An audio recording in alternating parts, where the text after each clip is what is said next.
News alert. Pulivendula Ontimitta ZPTC ఎన్నికల నేపథ్యంలో TDP అనుసరిస్తున్న ప్రజాస్వామిక విధానాలపై వైసీపీ తీవ్ర ఆగ్రహం వ్యక్తం చేసింది.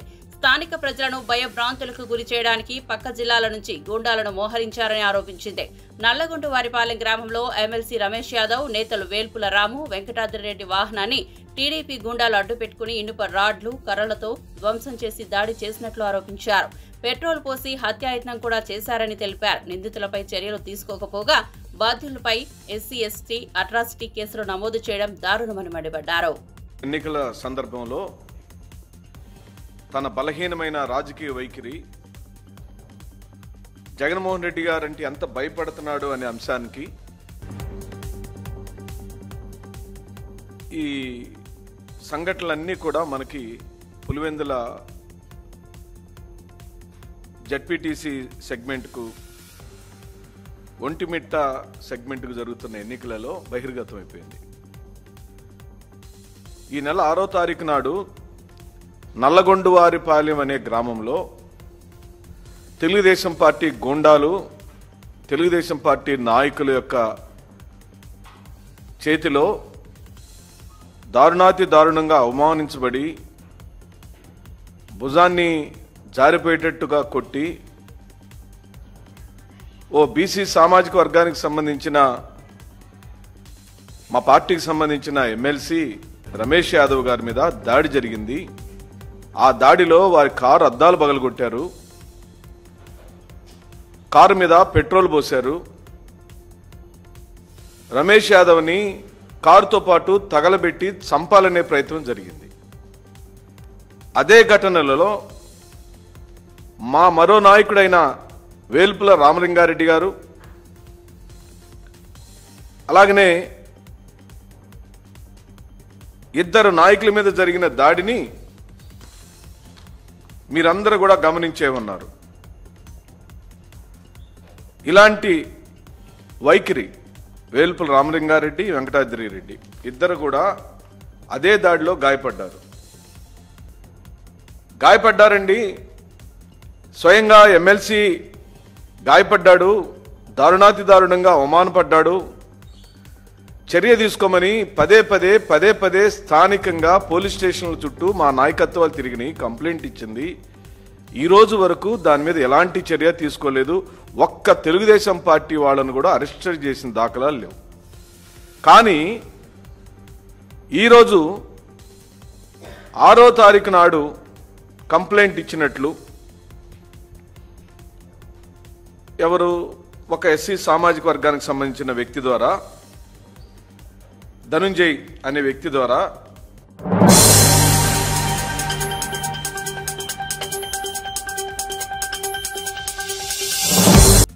ప్రధానమంత్రి నరేంద్ర మోదీ బెంగళూరులో నమ్మ మెట్రో ఎల్లో లైన్ ప్రాజెక్టుకు పచ్చజెండా ఊపి ప్రారంభించారు. ఈ ప్రాజెక్టుతో నగర రవాణా వ్యవస్థకు పెద్ద ఎత్తున ఊతం లభించనుంది. ట్రాఫిక్ సమస్యలు తగ్గి ప్రయాణ సమయం ఆదా అవుతుందని అధికారులు తెలిపారు. ప్రారంభోత్సవ కార్యక్రమంలో కేంద్ర, రాష్ట్ర మంత్రులు, ప్రజాప్రతినిధులు, సాంకేతిక నిపుణులు పాల్గొన్నారు. మెట్రో విస్తరణతో వ్యాపార, వాణిజ్య రంగాల అభివృద్ధికి ఊతం లభిస్తుందని విశ్లేషకులు అంచనా వేస్తున్నారు.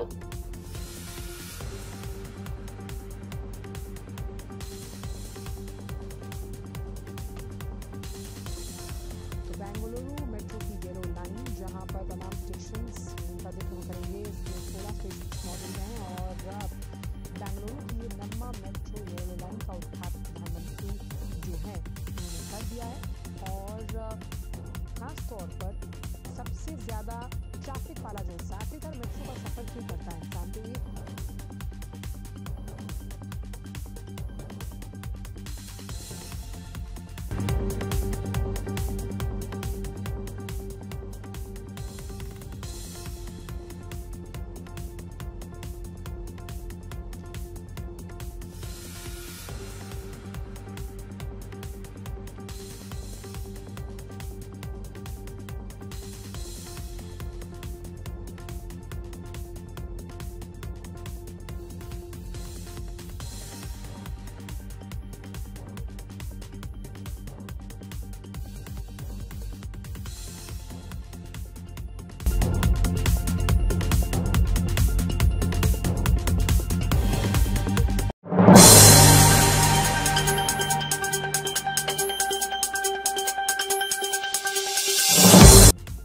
రాయలసీమ లిఫ్ట్ ప్రాజెక్టుకు తక్షణం ఆపాలని బట్టి విక్రమార్క డిమాండ్ చేశారు. తెలంగాణ 1 టీఎంసీ నీటిని వాడుతుంటే ఆంధ్రప్రదేశ్ 11 టీఎంసీలు వాడుకుంటోందని విమర్శించారు. ఈ లిఫ్ట్ పూర్తయితే నల్గొండ, ఖమ్మం జిల్లాలకు తీవ్ర నష్టం కలుగుతుందని హెచ్చరించారు.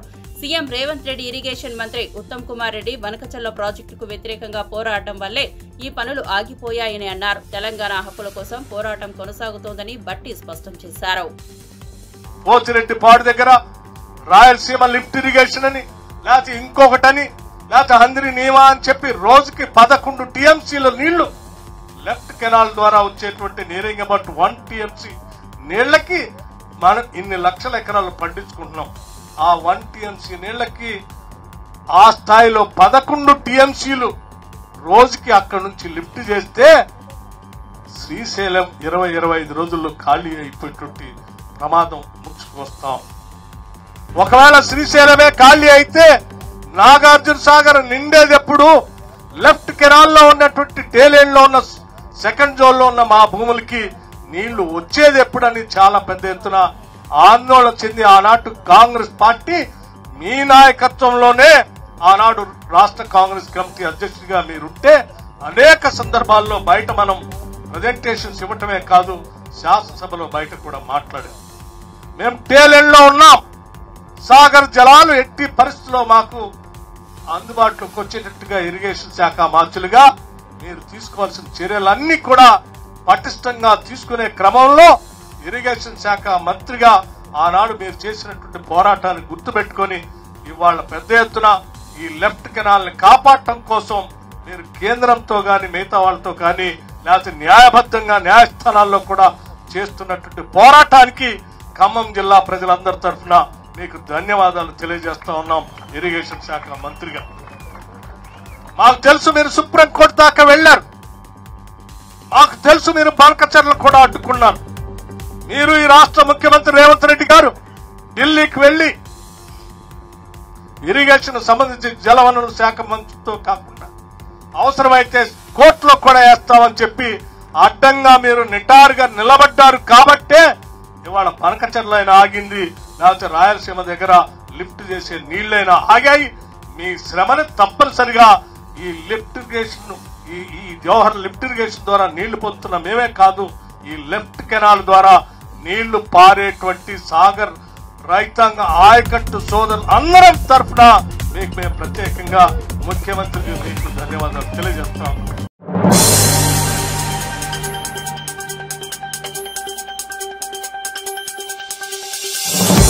మంత్రి వివేక్ బీఆర్ఎస్ ప్రభుత్వంపై తీవ్ర విమర్శలు చేశారు. 10 ఏళ్ల పాలనలో పేదలకు సొంతింటి కలను నెరవేర్చలేకపోయారని, రేషన్ కార్డులు ఇవ్వలేదని ఆరోపించారు. అయితే కాళేశ్వరం పేరుతో 1,00,000 కోట్ల రూపాయలు ఖర్చు చేశారని విమర్శించారు. కాంగ్రెస్ ప్రభుత్వం అధికారంలోకి వచ్చాక పేదలకు ఇందిరమ్మ ఇళ్ల పథకం కింద గృహాలను అందజేస్తున్నామని, ఇప్పటి వరకు దాదాపు 10 లక్షల రేషన్ కార్డులు మంజూరు చేశామని తెలిపారు. పేదల సంక్షేమమే తమ ప్రభుత్వ ప్రాధాన్యత అని, అభివృద్ధి కార్యక్రమాల్లో వెనకడుగు ఉండదని స్పష్టం చేశారు. 10 సంవత్సరాలు టీఆర్ఎస్ ప్రభుత్వం హయాంలో ఉన్నప్పుడు వాళ్ళు డబుల్ బెడ్రూమ్లు ఇస్తానని చెప్పి ప్రజలకు ఎవరైతే ఇల్లు లేని వాళ్ళు ఉన్నారో వారందరికీ ఒక కళ ఉండే, మాకు డబుల్ బెడ్రూమ్ ఇల్లు వస్తుందని చెప్పి. కానీ టీఆర్ఎస్ ప్రభుత్వము వారికి శూన్యం చేసి పోయి అక్కడ కాళేశ్వరం ప్రాజెక్టులో 1,00,000 కోట్ల రూపాయలు ఖర్చు పెట్టి ఏదైతే మన ప్రజలకు బీద ప్రజలకు ఇల్లు ఇవ్వాలో అది ఇవ్వలేదు. రాష్ట్ర ప్రభుత్వము కాంగ్రెస్ ప్రభుత్వం ఒక నిర్ణయం తీసుకుంది, మేము అందరికీ ఇందిరమ్మ ఇల్లులు కట్టిస్తామని చెప్పి ఈ కార్యక్రమం తీసుకోవడం జరిగింది. రాష్ట్ర వ్యాప్తంగా కూడా ఈ ఇందిరమ్మ ఇల్లు మంచి కార్యక్రమం అని చెప్పి వాళ్ళందరూ కూడా సంతోషిస్తున్నారు. మీకు తెలిసిన విషయమే, 10 సంవత్సరాలలో రేషన్ కార్డ్స్ కూడా డిస్ట్రిబ్యూట్ చేయలేదు. కానీ కొత్త రేషన్ కార్డ్స్ కాంగ్రెస్ ప్రభుత్వం వచ్చిన తర్వాత మొన్న రిలీజ్ చేయడం జరిగింది. సుమారు రాష్ట్ర వ్యాప్తంగా 17 లక్షల రేషన్ కార్డ్స్ కూడా డిస్ట్రిబ్యూట్ చేస్తున్నారు. అంటే ప్రజలు ఇన్ని సంవత్సరాలు మాకు కొత్త రేషన్ కార్డులు కావాలి, మాకు పాత రేషన్ కార్డులో మా పేర్లు రావాలని చెప్పి ఎవరైతే అడల్ట్స్ అయినారో వాళ్ళందరూ కూడా ఎదురు చూస్తున్నారో రాష్ట్ర ప్రభుత్వం ఇవ్వడం జరిగింది.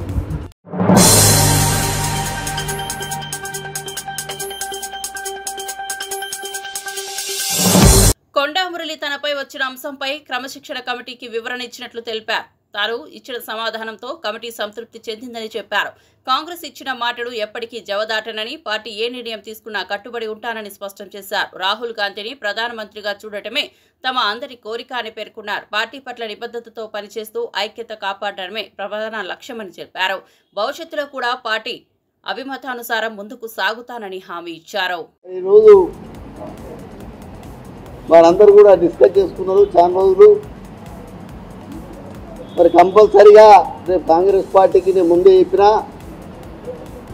మరి ఆడ రాహుల్ గాంధీ గారిని మరి ప్రధానమంత్రి చేయాలని, ఇక్కడ రేవంత్ అన్నను మహేష్ అన్న కూడా మరి పైకి రావాలనేది దృష్టితోని ఈరోజు స్థానిక సంస్థల ఎన్నికలు వస్తున్నాయి. మరి ఎన్నికల్లో కూడా కలిసి పనిచేసే కార్యక్రమంలో భాగంగా అన్న చెప్పడం జరిగింది. అన్న ఆదేశాన్ని కంపల్సరీగా పాటిస్తాం. ఎందుకంటే డిసిప్లినరీ కమిటీ అన్నారు. మరి దానికి మేము సమానం కూడా చెప్పడం జరిగింది. వారు సాటిస్ఫై అయ్యారు. కాబట్టి ఇప్పుడు కాదు ఎప్పుడు కూడా మా కాంగ్రెస్ పార్టీ మా రక్తంలో ఉన్నది. కాబట్టి ఎందులో ఉండలేము. కాంగ్రెస్ పార్టీని అయితే ఉంటాము. కాబట్టి మీ పార్టీకి రావడం జరిగింది. మరి ఈరోజు ఒకటే మాట చెప్తున్నా, కాంగ్రెస్ పార్టీ ఏ ఆదేశం ఇస్తే దాన్ని తూచా తప్పకుండా నేను ఆచరణ పెడతానని తెలియజేస్తాను.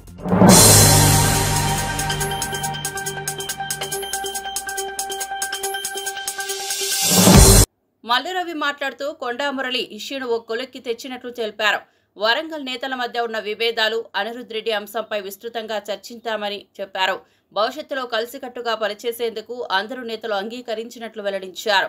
కోమటిరెడ్డి రాజగోపాల్ రెడ్డి సబ్జెక్ట్ తమ దృష్టికి రాలేదని స్పష్టం చేశారు. పార్టీ ఐక్యత కోసం అందరూ సహకరించాలని, అంతర్గత విభేదాలను పక్కన పెట్టి ప్రజాసేవకే ప్రాధాన్యం ఇవ్వాలని పిలుపునిచ్చారు. మీటింగ్ జరిగింది. 2 గంటలు చర్చ చేయడం జరిగింది. చర్చ అయిన తర్వాత వరంగల్కు సంబంధించినటువంటి ఎమ్మెల్యేలు కొండమురళి గారు సబ్జెక్టుని ఒక కొలిక్కి తీసుకుని రావడం జరిగింది. అదే రకంగా చర్చల్లో ఎమ్మెల్యే మన అనిరుద్ రెడ్డి గారు వారి దాని మీద ఒక ఫైనల్ నిర్ణయానికి వచ్చి 4 మెంబర్స్ ఉన్నాం.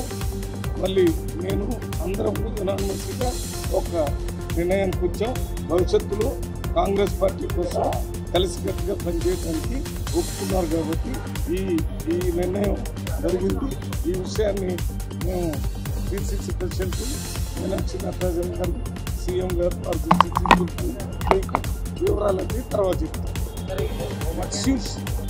కోమటిరెడ్డి రాజగోపాల్ రెడ్డి గారి సబ్జెక్టు ఇంకా మా కమిటీ దృష్టికి రాలేదు. వచ్చిన వెంటనే తెలుసుకొని మాట్లాడి ఇక్కడ జరిగేది ఏంటంటే, నాకు కొండమురళి కానీ ఎమ్మెల్యేలు కానీ 2 లెటర్స్ వచ్చినాయి. మీరు ఒక లెటర్ ఇచ్చారు, వారు ఒక లెటర్ ఇచ్చారు. అట్లే దాని మీద కూడా లెటర్ వచ్చింది. ఎవరు మన అనిరుద్ రెడ్డి మీద. అందువల్ల వచ్చిన వాటి మీద నిర్ణయం తీసుకున్నాం. మళ్ళీ వచ్చే దాని మీద కూడా తీసుకుంటాం. ఎప్పుడొస్తే చూసుకొని మీడియా వాళ్ళని పిలిచి మాట్లాడి ఈరోజు ఏ రకంగా చేస్తామో అదే రకంగా చేస్తామని మీకు తెలియజేస్తున్నాం.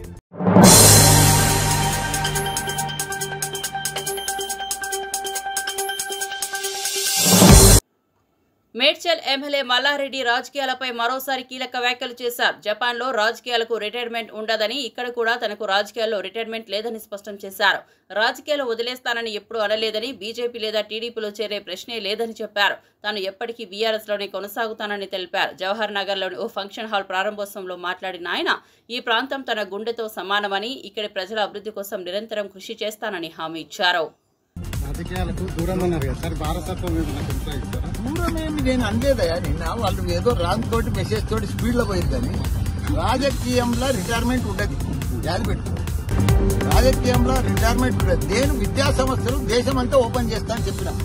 రాజకీయంలోకి నువ్వు ఆయన అడిగిండు, విలేకరు తమ్ముడు అడిగిండు ఏంటంటే, నువ్వు బీజేపీలోకి పోతావా తెలుగుదేశంలో పోతావా అని అడిగితే, నేను ఏ దేశంలో పోను, ఏ పార్టీలో పోను, నేను ఇంకా నాకు 3 ఏళ్ళు ఉంది, 73 సంవత్సరాలు ఉంది అని చెప్పిన. జపాన్ లో రిటైర్మెంట్ లేదు, నాకు కూడా రిటైర్మెంట్ లేదు. మన జవహర్ నగర్ లో పెద్ద ఎత్తున ఒక నైస్ ఫంక్షన్ హాల్.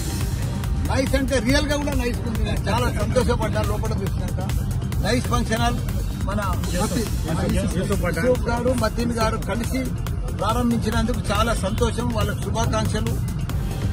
ఏది ఏమైనా జవహర్ నగర్ ఒకప్పటి జవహర్ నగర్ వేరు, ఇప్పుడు జవహర్ నగర్ వేరు. నాకు చాలా సంతోషం అనిపిస్తుంది జవహర్ నగర్ ఎప్పుడు వచ్చినా, ఏది ప్రారంభించినా, ఏ పని చేసినా.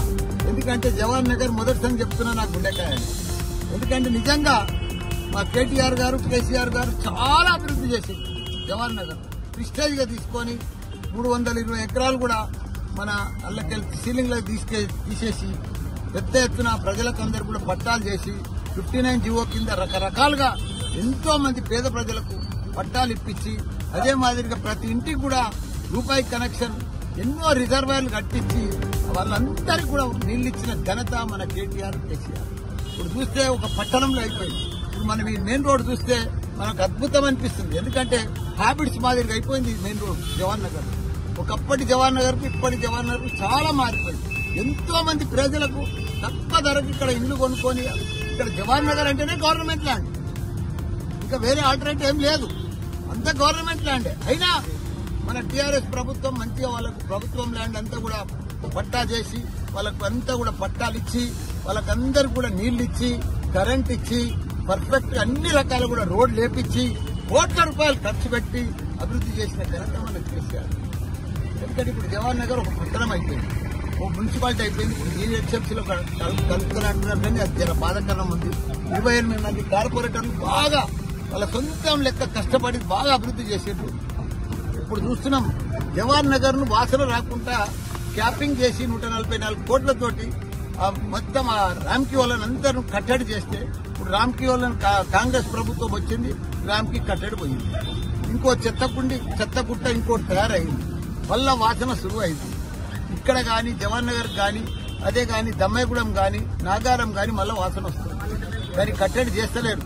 4 దిక్కుల 4 డంపింగ్ యార్డు పెట్టాలని పెట్టలేదు, బాధాకరణం అవుతుంది. రామ్కి వాళ్ళది ఆ చెత్తకుండి బంద్ చేస్తే చాలా బాగుంటుందని మనం.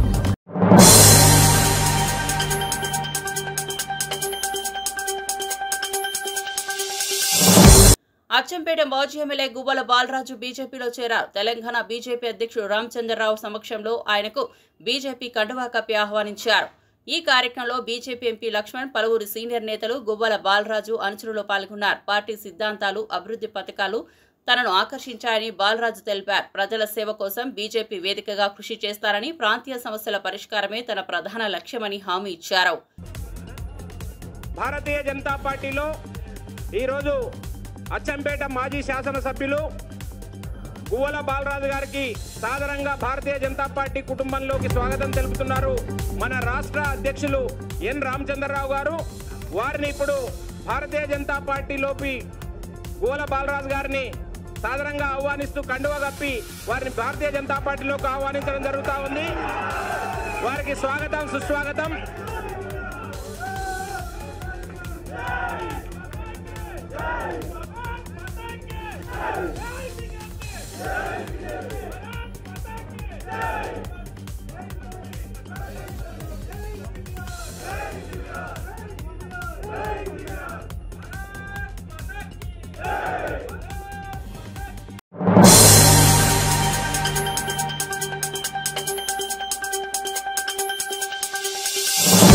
మాజీ ఎమ్మెల్యే బీజేపీ, కాంగ్రెస్ పార్టీలపై తీవ్ర విమర్శలు చేశారు. కేంద్ర మంత్రులు కిషన్ రెడ్డి, బండి సంజయ్లు సీఎం రేవంత్ రెడ్డికి సెక్యూరిటీ గార్డులా వ్యవహరిస్తున్నారని ఎద్దేవా చేశారు. తెలంగాణ నుంచి కాంగ్రెస్, బీజేపీ పార్టీలకు చెరి 8 మంది ఎంపీలు ఉన్నా రైతులకు, ప్రజలకు ఏ ప్రయోజనమూ చేకూరలేదని అన్నారు. ముఖ్యంగా యూరియా వంటి కీలక ఎరువులు ఇప్పించడంలో బీజేపీ నేతలు నిస్సహాయ స్థితిలో ఉన్నారని మండిపడ్డారు. ప్రజా సమస్యల పరిష్కారంలో విఫలమవుతున్న ఈ 2 పార్టీలను ప్రజలు గమనిస్తున్నారని హెచ్చరించారు. కేంద్ర మంత్రి బండి సంజయ్ గారు రక్షాబంధన్ సందర్భంగా వారు మాట్లాడుతూ చెప్తున్నారు, బీఆర్ఎస్ పార్టీది, కాంగ్రెస్ పార్టీది ఒక అనుబంధం ఉందని చెప్తా ఉన్నారు. నేను ఈ సందర్భంగా వారిని ఒకటి అడుగుతా ఉన్నా, నిజమైన బంధం, నిజమైన అనుబంధం ఏంటంటే రేవంత్ రెడ్డి తోటి, రేవంత్ రెడ్డి ప్రభుత్వంతో మీకున్నది. కాబట్టి మీరు ఆయన చెప్తున్నారు, నీ మంత్రులతో జాగ్రత్తగా ఉండండి, మేము మంచిగానే ఉన్నాం, కానీ నీ దగ్గర నీ పక్కన చక్కగా చూసుకోమని సవాల్ ఇచ్చినాం. ఈ రోజు నిజంగా చూస్తా ఉంటే ఈ రాష్ట్రంలో ఉండేటువంటి 2 కేంద్ర మంత్రులు ఈ రాష్ట్ర ప్రభుత్వానికి సెక్యూరిటీ గార్డ్ లాగా పనిచేస్తా ఉన్నారు. ఈ రాష్ట్ర ప్రభుత్వం చేస్తున్నటువంటి ప్రజా వ్యతిరేక విధానాలు గాని, వైఫల్యాలు గాని ఈ రోజు వాళ్ళకి కనబడడం లేదు. బండి సంజయ్ గారు, మీరు కేంద్ర మంత్రి అన్న విషయం మీరు మర్చిపోయారా, లేకపోతే మీరు ఏమనుకుంటా ఉన్నారో అర్థం కాదు. ఈ రోజు ఒక బాధ్యత కలిగినటువంటి ఊరాలో ఉన్న మీరు పూర్తి బాధ్యత రాహిత్యంతో మాట్లాడుతూ ఉన్నారు. ఈ ప్రభుత్వం చేసేటువంటి వైఫల్యాలను మేము క్షేత్రస్థాయిలో తీసుకెళ్ళలేకపోతున్నామని మీ శ్రేణులు చర్చించుకుంటా ఉన్నారు. మీరు ఈరోజు గతంలో మీరు ఎమ్మెల్యేలుగా ఓడిపోయిన వాళ్ళు ఈరోజు నరేంద్ర మోడీ గారి పుణ్యం వల్ల మీరు ఎంపీలుగా ఉండొచ్చు. అయ్యా, మిమ్మల్ని 8 మంది రోజు ఎంపీలుగా గెలిపించిండ్రు. ఈ 2 నెలల్లో మీరు ఈ తెలంగాణ రాష్ట్ర ప్రయోజనాల కొరకు తీసుకొచ్చిన నిధులేంది? మీరు తీసుకొచ్చిన గొప్పదనం ఏంది? ప్రతిపక్షం చెప్పేటువంటి 8 మంది పార్లమెంట్ సభ్యుల పాత్ర ఏంది? అంటే వీరి వల్ల ఏమి కాదు, వీళ్ళు పోయొచ్చుడు వచ్చుడు తప్ప ఈ రాష్ట్రానికి ఒరిగింది కానీ జరిగింది కానీ ఏమి.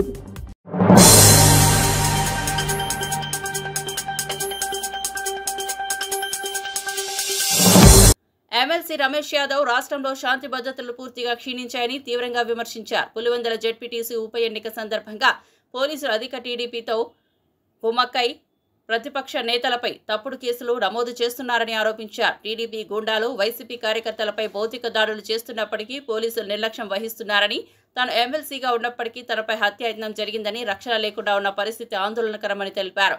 బీసీ నేతలపై టీడీపీ వివక్ష స్పష్టమైందని, డీజీపీకి ఫిర్యాదులు చేసినా స్పందన లభించలేదని మండిపడ్డారు. పోలీసుల ఒంటిపైన ఉండే 3 సింహాలు నీతికి, నిజాయితీకి, ధైర్యానికి మారుపేరనేసి మేము అనుకునేవాళ్ళం. కానీ ఈరోజు ఆ ఒంటిపైన ఉన్న 3 సింహాలు తీసేసి తెలుగుదేశం, జనసేన, బీజేపీ అనే విధంగా ఈరోజు పోలీస్ వ్యవస్థ అంతా మనకు ఆంధ్రప్రదేశ్లో కనపడుతుంది. కాకి చొక్కాలు తీసేసి పచ్చ చొక్కాలు వేసుకొని ఈరోజు పులివెందల్లో జరిగే ఒక చిన్న ఎలక్షన్ కానీ పెద్ద యుద్ధమే మేము చేయవలసి అవసరం మాకు అక్కడ పడుతుంది. కేవలం ఈ పోలీసుల అండదండలు చూసుకొని అక్కడ ఉండే కూటమి ప్రభుత్వం సంబంధించిన నాయకులు కావచ్చు, కార్యకర్తలు కావచ్చు, ఈరోజు మా పార్టీకి సంబంధించిన వైఎస్ఆర్సీపీ కార్యకర్తలు కావచ్చు, నాయకులు కావచ్చు, విపరీతమైన దాడి ఆంధ్రప్రదేశ్ రాష్ట్రంలో ఎప్పుడు జరగని విధంగా ఈరోజు వైఎస్ఆర్సీపీ పార్టీ కార్యకర్తలు, నాయకుల పైన జరుగుతూ ఉంది. నామినేషన్ ప్రక్రియ మొదలైన రోజు నుంచి నామినేషన్ వేసిన ప్రతిరోజు ఆ రోజు నుంచి ఎన్ని గొడవలు జరుగుతున్నాయో మీకు అందరికీ తెలిసిందే. మా వైఎస్ఆర్సీపీ పార్టీ కార్యకర్తలు క్యాంపెయినింగ్ పోయినప్పుడు విపరీతంగా కట్టెలతో దాడి చేసి వాళ్ళ కార్లలో సైరన్లు వేసుకొని పోయిన పరిస్థితి పులివెందుల ప్రజలు చూశారు.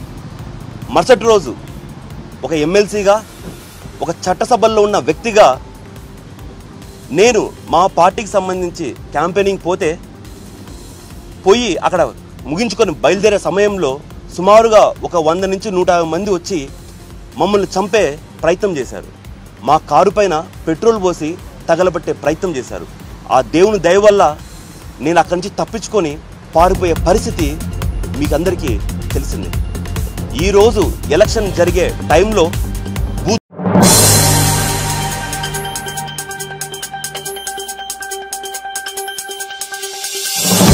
పల్నాడు జిల్లా దాచేపల్లి బీసీ బాలుర హాస్టల్లో ఇంటర్ విద్యార్థిపై డిగ్రీ విద్యార్థి ర్యాగింగ్ చేసి కరెంట్ షాక్తో చంపాలని యత్నించడం తీవ్ర ఆందోళన కలిగించిందని వైసీపీ విద్యార్థి విభాగం వర్కింగ్ ప్రెసిడెంట్ రవిచంద్ర మండిపడ్డారు. రాష్ట్రంలోని బీసీ హాస్టళ్లలో విద్యాసంస్థల్లో విద్యార్థులకు రక్షణ లేకుండా పోయిందని బీసీ సంక్షేమ శాఖ మంత్రి సవిత ఒక్కరోజైనా హాస్టళ్లలో పరిస్థితులు తెలుసుకోవాలని సవాల్ చేశారు. ప్రభుత్వం ఇప్పటికైనా చర్యలు తీసుకోకపోతే వైసీపీ తరపున బలమైన పోరాటం చేస్తామని హెచ్చరించారు. జిల్లా దాచేపల్లి బీసీ బాలుర హాస్టల్లో ఇంటర్మీడియట్ విద్యార్థి పైన డిగ్రీ విద్యార్థి ర్యాగింగ్ కు పాల్పడి చాలా దుర్మార్గంగా కరెంట్ షాక్ పెట్టి హత్యాయత్నానికి పాల్పడ్డాడు. ఈ రాష్ట్రంలో సంక్షేమ వసతి గృహాల్లో, విద్యా సంస్థల్లో విద్యార్థులకి ఏమాత్రము కూటమి ప్రభుత్వంలో రక్షణ లేకుండా పోయింది. ఒక జూనియర్ కళాశాల విద్యార్థిని డిగ్రీ కాలేజీ విద్యార్థి హాస్టల్కు పిలిపించుకొని తోటి విద్యార్థులతోటి చాలా అమానవీయకరంగా దాడికి పాల్పడమే కాదు, ర్యాగింగ్ చేసి చాలా అవమానకరం చేసి విద్యార్థి పైన కరెంట్ షాక్ తోటి హత్యాయత్నానికి పాల్పడడం అనేది చాలా దుర్మార్గమైన చర్య. విద్యా సంస్థల్లో విద్యార్థులకు రక్షణే కాదు, చదువుకుంటూ పడింది, రక్షణ లేకుండా పోయింది. కూటమి ప్రభుత్వంలో విద్యార్థుల దుస్థితి చాలా అధోగతి పాలైన పరిస్థితి ఈ సంవత్సరన్నర కాలంలో నెలకొని ఉంది. ముఖ్యంగా బీసీ హాస్టల్ గురించి పదే నొక్కి ఒక్కానిస్తున్న బీసీ సంక్షేమ శాఖ మంత్రి సవిత గారు మీ బీసీ హాస్టళ్లలో విద్యార్థులపైన యథేచ్ఛగా దాడులు జరుగుతామని, హత్యాయత్నాలు జరుగుతామని, కరెంట్ షాక్ పెట్టి పైశాచిక ఆనందం పొందుతున్న విద్యార్థులు గంజాయి మద్యం సేవించి తోటి విద్యార్థులపైన సీనియర్లు దాడులు పాల్పడతా ఉంటే మీరు బీసీ సంక్షేమ శాఖ మంత్రిగా మీరేం చేస్తున్నారు? మీ పరిశీలన ఎలా ఉంది? సంక్షేమాధికారులు నిరంతర పర్యవేక్షణ ఈ హాస్టళ్లలో నెలకొని ఉంది. ఒక జూనియర్ కళాశాల విద్యార్థి పైన డిగ్రీ కాలేజీ విద్యార్థి తన స్నేహితులతోటి దాడి చేసి కరెంట్ షాక్ తోటి హత్యాయత్నం ప్రయత్నం చేస్తా ఉంటే హాస్టళ్ల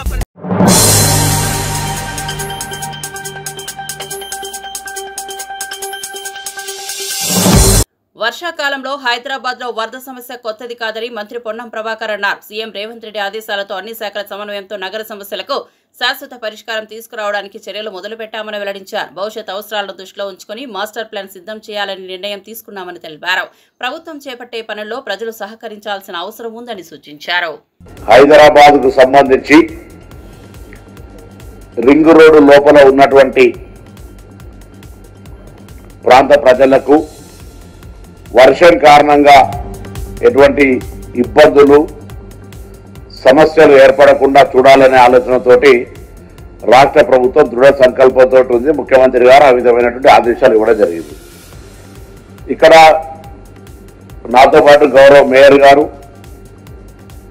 అదేవిధంగా జిహెచ్ఎంసీ కమిషనర్ గారు, హైడ్రా కమిషనర్ గారు, ట్రాఫిక్ సంబంధించినటువంటి సిపి గారు, మెట్రో వాటర్ వర్క్స్ ఎండి గారు, దాని తదుపరి రెవెన్యూ పరంగా జాయింట్ కలెక్టర్ గారు, ఎలక్ట్రిసిటీకి సంబంధించి అదేవిధంగా జోనల్ కమిషనర్స్ అందరం కూడా హైదరాబాద్ కు సంబంధించిన మంచి చెడు ప్రజల ఇబ్బంది అన్ని రకాలుగా వ్యవస్థను బాధ్యతగా పరిష్కరించే వ్యక్తులందరూ కూడా ఇక్కడ గౌరవ మేయర్ గారితో పాటుగా మేమందరం ఉన్నాం.